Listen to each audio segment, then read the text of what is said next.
Friends, അപ്പോൾ ബിക്കാനീർ ലക്ഷ്യമാക്കിയുള്ള നമ്മുടെ യാത്ര തുടരുകയാണ്.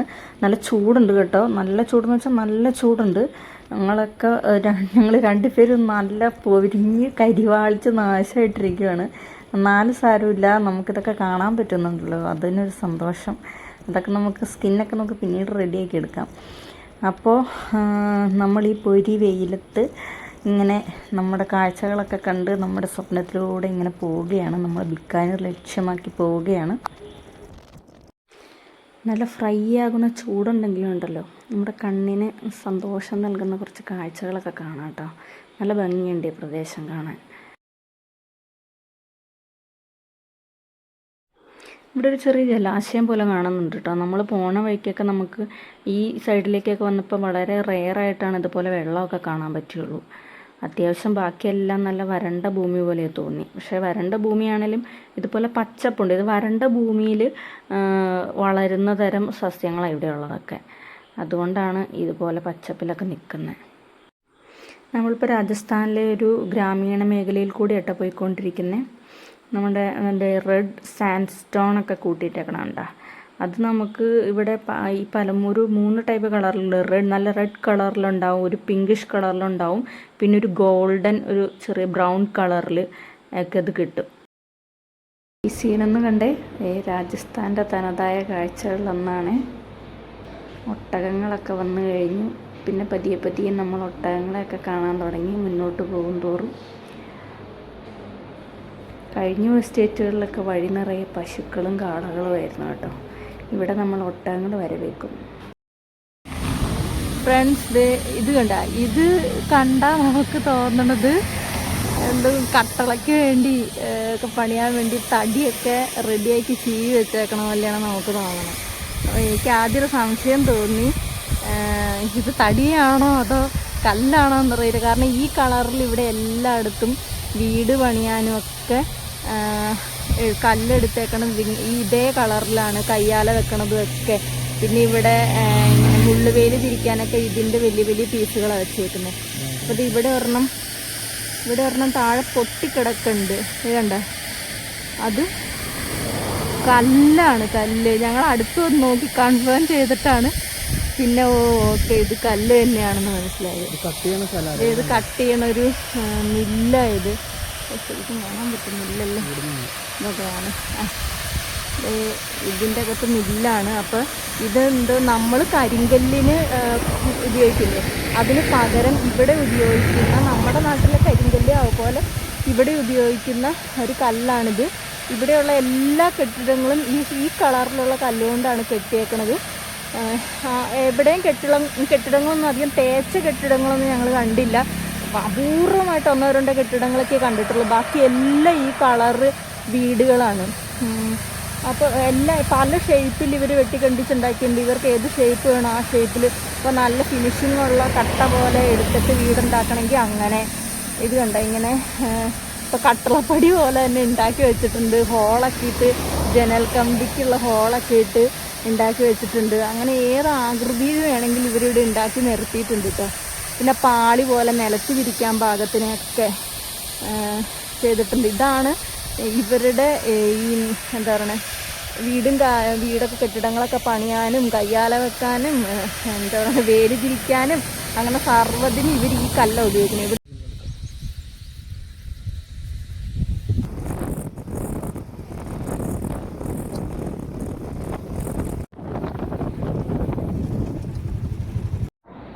ഫ്രണ്ട്സ്, ഈ കാണുന്ന എന്താണെന്ന് അറിയുമോ, ഇത് ഒരു രാജസ്ഥാനി സ്റ്റോൺ കാർവിങ് വർക്ക്ഷോപ്പാണ് കേട്ടോ.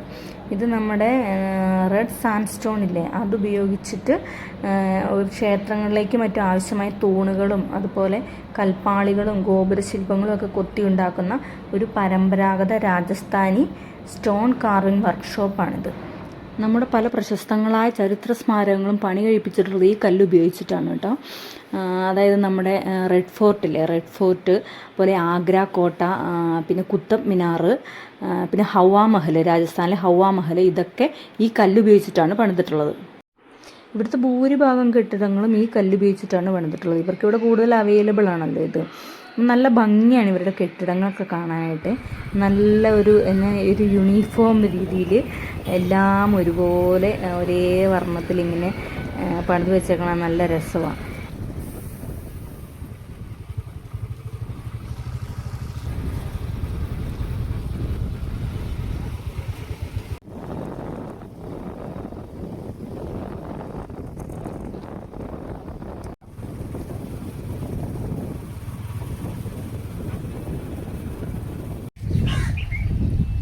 ഹലോ ഫ്രണ്ട്സ്, അപ്പം നമ്മൾ ബിക്കാനേർ പോണ വഴിയായിരുന്നു.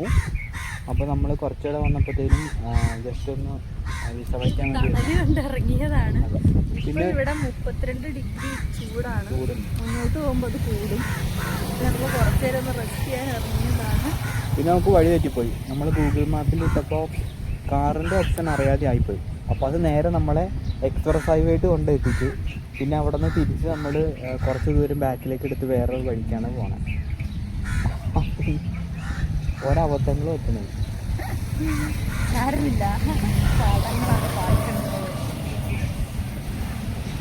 അപ്പോൾ നമുക്ക് പോവാം.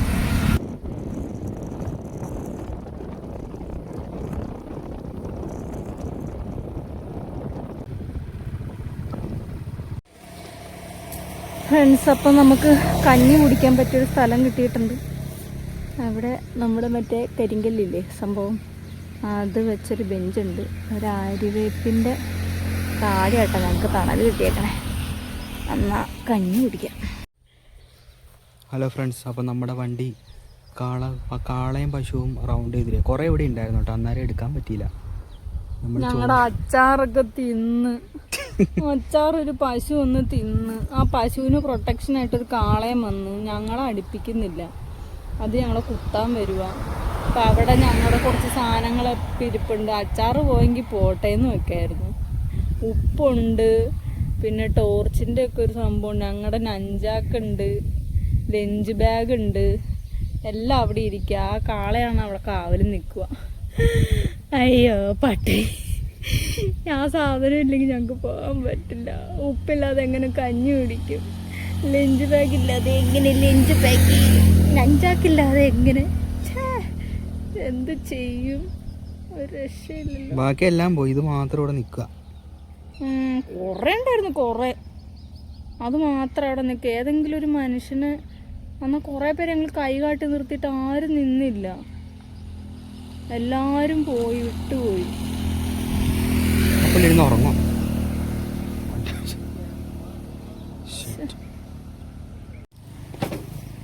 ഗൈസ്, അപ്പം നമുക്ക് നമ്മുടെ ലഞ്ച് ബോക്സ് തിരിച്ചു കിട്ടി കേട്ടോ. ആ കാളക്കുട്ടനങ്ങ് പോയപ്പോഴത്തേക്കും ഞങ്ങൾ നൈസായിട്ട് പോയി എടുത്തു. ഇനി പോവുക.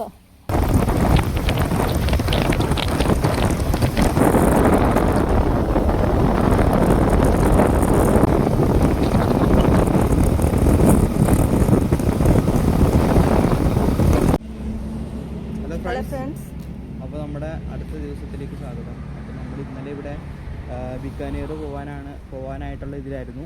ബിക്കാനേർ മെയിൻ ഇതിലെത്തിയില്ല. അതിന് തൊട്ട് മുമ്പാട് നമുക്കൊരു പമ്പ് കിട്ടി. ഇവിടെ കർണിമാത എന്ന് പറഞ്ഞിട്ടൊരു അമ്പലമുണ്ട്. അതിനടുത്ത് നമുക്കൊരു പമ്പിൻ്റെ അടുത്ത് സ്റ്റേ കിട്ടി. അപ്പോൾ നമ്മൾ രാവിലെ അങ്ങോട്ടായിരിക്കും പോകണം. അതിനുശേഷം ഇവിടെ ഒരു 1-2 ഫോർട്ടും കാര്യങ്ങളൊക്കെ ഉണ്ട്. അപ്പോൾ അത് വിസിറ്റ് ചെയ്തിട്ട് നേരെ പഞ്ചാബ് അമൃത്സർ ഡയറക്ഷനിൽ പോകാനാണ് നമ്മൾ പ്ലാൻ ചെയ്തിരിക്കുന്നത്. നമുക്ക് ആദ്യം എലിയമ്പലത്തിലേക്ക് പോകാം.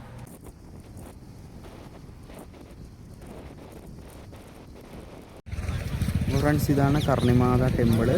ഇതിനകത്ത് ഏകദേശം 2000 പരം എലികളുണ്ടെന്നാണ് കണക്കാക്കുന്നത്. അപ്പോൾ അതിൻ്റെ ഐതിഹ്യമൊക്കെ എന്താണെന്ന് വെച്ചാൽ അറിയില്ല. എന്തായാലും നമുക്ക് ഒന്ന് കണ്ടിട്ട് വരാം. ഓക്കെ, നമ്മളതിൻ്റെ ഉള്ളിലായിട്ട് പോകണം കേട്ടോ. ഇവിടെ ഇങ്ങനെ ഒരുപാട് പേരുണ്ട് വിസിറ്റ് ചെയ്യാനായിട്ട്. സൈഡിൽ ഇങ്ങനെ ഡെയിലി പോകണം കേട്ടാ. അവിടെ ഇവിടെയൊക്കെ എലിയുണ്ട്.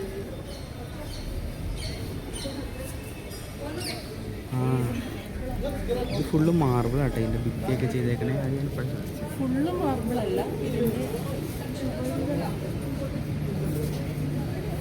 ചുവരുകളൊക്കെ മാർബിളിലാണ് ചെയ്തിരിക്കുന്നത്.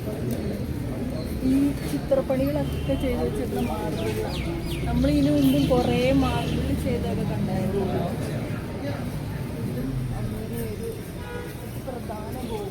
डॉक्टर यहाँ थोड़ा सा पीछे से ഇപ്പൊ തന്നെ ഇതുവഴി കുറേ എലികൾ ഓടി നടക്കുന്നുണ്ട്.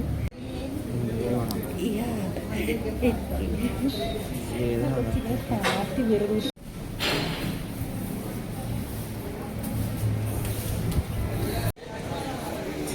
എവിടെയെങ്കിലും നിന്ന് വീഡിയോ എടുക്കാൻ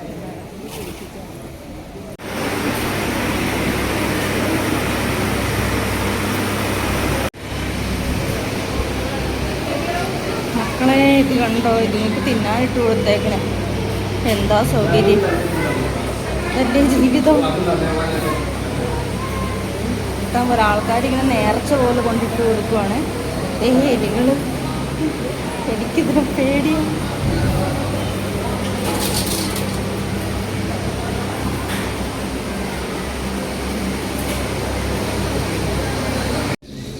ഞാൻ കണ്ടു. അവരവരുടെ കാലിൽ പിന്നെ ഇതെന്താ പക്ഷിട്ട് ഉറക്കം തൂങ്ങാട്ടാ. പാവോ. അപ്പോൾ നമ്മൾ ഈ അമ്പലം കണ്ടു, പുറത്തിറങ്ങി. പക്ഷേ അവിടെ ക്യാമറ അനുവദിക്കില്ല, അപ്പം നല്ല പൈസ കൊടുക്കണം കേട്ടോ. 2000 രൂപ വേണം യൂട്യൂബേഴ്സിന്. അപ്പോൾ അത് കാരണം ഞങ്ങൾ എന്താന്ന് വെച്ചു, അതിൻ്റെ അകത്ത് കണ്ട കാര്യങ്ങളൊക്കെ പറയാമെന്നുള്ളൂ. കുറച്ച് ചെറിയ വീഡിയോ എടുത്തായിരുന്നു. ട്രൈപോഡ് വെച്ചിട്ട് നമ്മൾ കയ്യിൽ പിടിച്ച് തന്നെ പതുക്കെ എടുത്തായിരുന്നു. അതിൻ്റെ അകത്ത് എല്ലാവരും ഫോട്ടോ എടുക്കുകയൊക്കെ ചെയ്യുന്നുണ്ട്. വീഡിയോ എടുക്കത്തില്ല. ഫോട്ടോ എടുക്കണമെങ്കിൽ 30 രൂപ കൊടുക്കണം. 30 രൂപ കൊടുക്കണം. നമ്മൾ സെൽഫി എടുക്കണേ പോലെ 30 രൂപ കൊടുക്കണം. 30 രൂപ കൊടുത്ത് നമ്മൾ ഫോട്ടോസ് എടുത്തു. പിന്നെ കേട്ടതുപോലെ തന്നെ നിറയെ എലികളാണ്, അതിനകത്ത് നിറച്ച എലികളാണ് കേട്ടോ. എലികൾക്ക് പാല് കൊടുക്കുന്നു. പിന്നെ അതിന് ഈ സൈഡിൽ കൂടെ ഓരോ സാധനങ്ങളൊക്കെ അതിന് തിന്നാൻ വേണ്ടിയിട്ട് ഇങ്ങനെ കൊടുത്തിട്ടുണ്ട്. മൊത്തം എലിയാ. എന്തോരം കാട്ടല്ലേ സാധനങ്ങളും പലഹാരങ്ങളും കൊണ്ടിട്ട് കൊടുത്തേക്കണമെന്ന് അറിയാമോ. അതുങ്ങളാണ് തിന്നു വയറും നിറഞ്ഞിട്ട് അവിടെ ഇരുന്ന് ഉറക്കം തൂങ്ങി ഇങ്ങനെ വീഴുക. എൻ്റെയാണ് വയറ്റിക്കൂടെ കാറ്റ് കയറിയിട്ടും പാടില്ല വിശന്നിട്ട്. ഈ കൊച്ചനോട് പറയട്ടോ, ഞാൻ പറഞ്ഞു ഈ രാവിലെ ബ്രേക്ക്ഫാസ്റ്റ് ഒന്നും കഴിച്ചില്ല, വിശന്നിട്ട് വയ്യ. ഈ കൊച്ചനും പറയും കേട്ടോ, അമ്പലത്തിലേക്കല്ലേ പോണേ, എന്തെങ്കിലും കിട്ടാതിരിക്കില്ലത്. ഇവിടെ വന്നപ്പോഴുള്ള അവസ്ഥ എന്നാ. അപ്പോൾ നമുക്ക് അടുത്ത ഇതിലേക്ക് പോവാം. ഇനി ഇവിടെ നിന്നിട്ട് കാര്യമില്ല. കാര്യമില്ല എൻ്റെ പൊന്നെ, നമ്മളെ കൊണ്ടൊന്നും ഇതിനകത്ത് നിൽക്കാൻ പറ്റത്തില്ല. നമ്മള് ആദ്യമായിട്ടുള്ളൊരു സ്മെല്ലുണ്ട്. അതുപോലെ തന്നെ എന്താ പറയുക, നമുക്ക് ഈ എലി ഇങ്ങനെ ഓടി കിടക്കുമ്പോൾ തൂത്ത് കയറും. എൻ്റെ കാലിൻ്റെ അടുത്തേക്ക് വന്നിട്ട് എന്താ പോലെ. കാര്യം ഇവിടെയുള്ളവർ ദൈവത്തെ പോലെയൊക്കെയാണ് കരുതണേ. പക്ഷെ നമ്മളെ കൊണ്ട് ഇവിടെ നമുക്കൊരു പുതുമ, അതുകൊണ്ട് കുറച്ച് ഇതായിരിക്കും. എന്നാലും കുഴപ്പമില്ലല്ലോ. അത് അംഗീകരിക്കാനോ അല്ലെങ്കിൽ അതുവഴി നടക്കാൻ തന്നെ നമുക്ക് എന്ത് ബുദ്ധിമുട്ടായി. എലി എപ്പോഴും നടക്കും ഇങ്ങനെ, അതിൻ്റെ കാഷ്ടം ഒക്കെ ഉണ്ടാവില്ല. പിന്നെ ഒരാളത് എപ്പോഴും അടിച്ചു വരുന്നുണ്ട്. അപ്പോൾ നമ്മൾ സൂക്ഷിച്ച് അവിടെ നടന്നു. ഞങ്ങൾ 2 വിദേശികളെ കണ്ടെന്ന് പറഞ്ഞില്ലേ, അവർ കാലിൽ ഒരു പ്രത്യേകതരം കവറ് വെച്ച് ഇങ്ങനെ കവർ ചെയ്തിട്ട്, ഒരു സോക്സ് പോലെ ഒരു കവർ ചെയ്തിട്ട് ആണ് അവരകത്ത് കയറിയത്. അവർക്ക് അതിനെക്കുറിച്ച് ഒരു ധാരണയൊക്കെ ഉള്ളതുകൊണ്ട് അവർക്കൊരു ഗൈഡും ഉണ്ടായിരുന്നു കേട്ടോ. പക്ഷെ അങ്ങനെ ഒരു സാധനം കവർ ചെയ്യാൻ കിട്ടുമെന്ന് ഞങ്ങൾക്ക് അറിയില്ലായിരുന്നു. ഈ കൊച്ചാണ് സോക്സ് പോലും ഇല്ലായിരുന്നു. എന്നിട്ട് ആ സാധനം കവർ സാധാരണ കാല് ആയിട്ട് ഷോപ്പ് ഇതായിട്ടാണ് പോയത്. പക്ഷെ എൻ്റെ കാലിൽ സോക്സ് ഉണ്ടായിരുന്നു. പക്ഷെ സോക്സ് ഉണ്ടായിരുന്നെങ്കിൽ അതിലേക്കൂടെ ഒക്കെ നടക്കില്ലേ. പക്ഷെ ഞാൻ വെള്ളത്തിലൊന്നും വെള്ളത്തിൽ വെച്ച് എന്തെങ്കിലും നനഞ്ഞതിലോ അല്ലെങ്കിൽ എന്തെങ്കിലും ചവിട്ടാതെ നല്ല തെളിഞ്ഞ ടൈലേക്കൂടെ മാത്രം ചവിട്ടി ശ്രദ്ധയോടുകൂടി പോയിട്ട് വന്നു. എന്തായാലും വ്യത്യസ്തമായൊരു അനുഭവം തന്നെയായിരുന്നു. ഒരു വ്യത്യസ്തമായ അനുഭവമായിരുന്നു.